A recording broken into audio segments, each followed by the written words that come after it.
আমাদের দেশে সবুজ পরিবেশে এক ঘন বন আছে, সুন্দরবন। পরিবেশের সবচেয়ে বড় ম্যানগ্রোভ বন।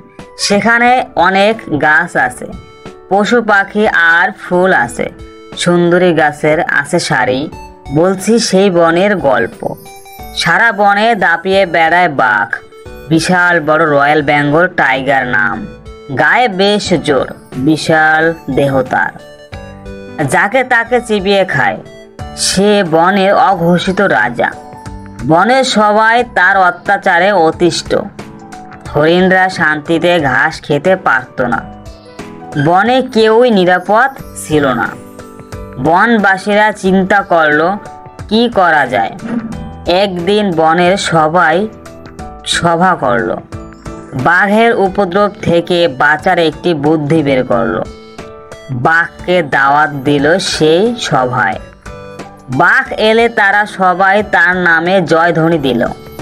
উঠে দাঁড়িয়ে কুর্নিশ করলো। বাঘ তো অবাক।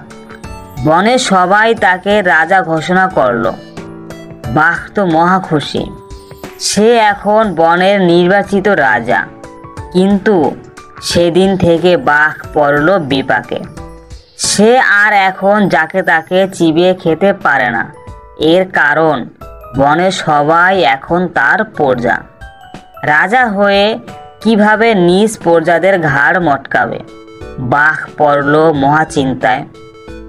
তার মন বিষাদে ভরে গেল। না খেতে খেতে দিন দিন কঙ্কালসার হতে লাগলো। বাঘ ছিল বেশ বুদ্ধিমান। সে বনের পশু পাখিদের চালাকি ধরতে পারল। রাজা বানিয়ে ফাঁকে ফেললো তাকে। শিকার করলে সবাই এখন বলবে রাজা প্রজাদের অত্যাচার করছে। রক্ষক রাজা, ভক্ষক রাজা, কত কি বলে বেড়াবে। হিংস্র হলে বাঘের ছিল উচ্চ আত্মসম্মানবোধ। সবাই তাকে অত্যাচারের রাজা বলবে। এ মেনে নেওয়া যায় না। কিন্তু উপোসও তো থাকা যায় না। বাঘ ভাবতে লাগলো কি করা যায় এখন। কিভাবে এই কৌশলের প্যাঁচ থেকে বের হওয়া যায়। বাঘ ভাবছে তো ভাবছেই। ভাবতে ভাবতে সে একটি বুদ্ধি খুঁজে পেল। মন্ত্রী শিয়ালকে খবর পাঠালো। শিয়াল এসে দাঁড়ালো সামনে। বাঘ বলল, মন্ত্রী মশাই, বনের মধ্যে ঘোষণা করো, কাল মহাসভা হবে। রাজকীয় নীতিমালা প্রণীত হবে। রাজা আইন জারি করবে। মন্ত্রী শিয়াল তাই করলো। সারা বনে ঘোষণা করলো সে কথা। পরদিন সকালে বনের সব পশু পাখি মহাসভায় উপস্থিত হলো। সবার মনে ভয়। কে জানে মহারাজ বাঘ কি আইন বানিয়েছে। বাঘ সভায় এসে শুভেচ্ছা জানালো। তারপর বলল, আমার শান্তি প্রিয় প্রজারা, বনের সব বাসিন্দারা, তোমাদের ধন্যবাদ আমাকে রাজা করার জন্য। তোমরা আমাকে রাজা বানিয়েছ বনের শান্তি রক্ষার জন্য। শান্তি রক্ষার জন্য দরকার আইনের শাসন। প্রত্যেক রাজার আইন থাকে। শান্তি ও নিরাপত্তা নিশ্চিত করার জন্য এর অপরিহার্য। সবার অধিকার রক্ষার জন্য আইন জরুরি। উপস্থিত সবাই একসাথে বলল, জয় মহারাজ বাঘের জয়। আইন ছাড়া রাজ্য কি হয়? মহারাজ বলল, বনে হবে গণতান্ত্রিক শাসন। আমি মন্ত্রী সভা গঠন করব। আজ থেকে হরিণ হবে পরিবেশ মন্ত্রী। সে বনের ঘাস লতাপাতা রক্ষা করবে।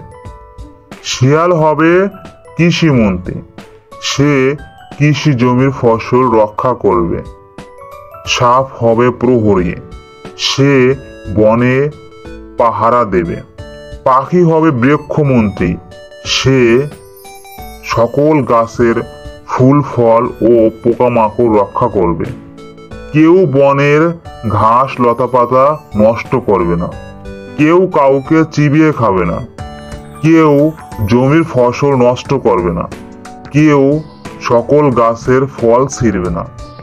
কীট পতঙ্গ পোকাদেরও কেউ ভোজন করবে না। কোনো হরিণ ঘাস নষ্ট করবে না। কোনো ব্যাঙ আর ঘাস ফড়িং খাবে না। সাপ খাবে না কোনো ব্যাঙ। কোনো পাখি কোনো গাছের ছোট পোকা খেতে পারবে না।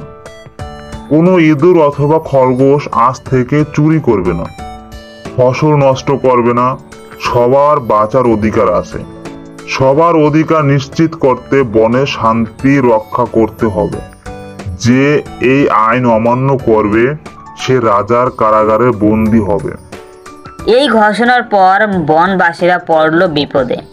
তারা বাঘকে রাজা বানিয়েছে নিজেদের সুবিধার্থে, কিন্তু বাঘ ক্ষমতা হাতে পেয়ে এমন আইন করলো যে সবার খানাপিনা বন্ধ হলো। তৃণভোজীরা ঘাস খেতে পারলো না, পাখিরা ফল বা পোকামাকড় খেতে পারলো না। শেয়াল, বানর, কচ্ছপ, ইঁদুর, খরগোশ, কাঠ বিড়ালি আর সাপেরা উপোস থাকতে থাকতে কঙ্কাল হতে লাগলো। কেউ যদি ভুল করে কিছু খেত, আইন ভঙ্গ ও অন্যের ক্ষতির অপরাধে বন্দী হতো। বাঘ তাদের কারাগারে বন্দী করত। এভাবে বাঘের কারাগারে বন্দির সংখ্যা বাড়তেই থাকলো। সময় সুযোগ বুঝে বাঘ তাদের মৃত্যুদণ্ড দিত, আয়েশ করে চিবিয়ে খেত। এভাবে রাজার আরাম করে খানাপিনার বন্দোবস্ত হলো।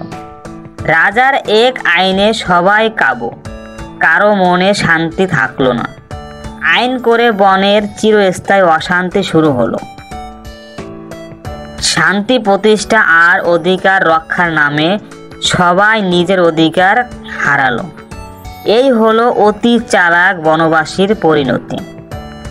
তাই কোনো বিচার বিবেচনা ছাড়া বেহিসাব খেয়ালের বশে কোনো অযোগ্য লোককে ক্ষমতা দেওয়া উচিত নয়, তাহলে ভয়ানক পরিণতি হবে।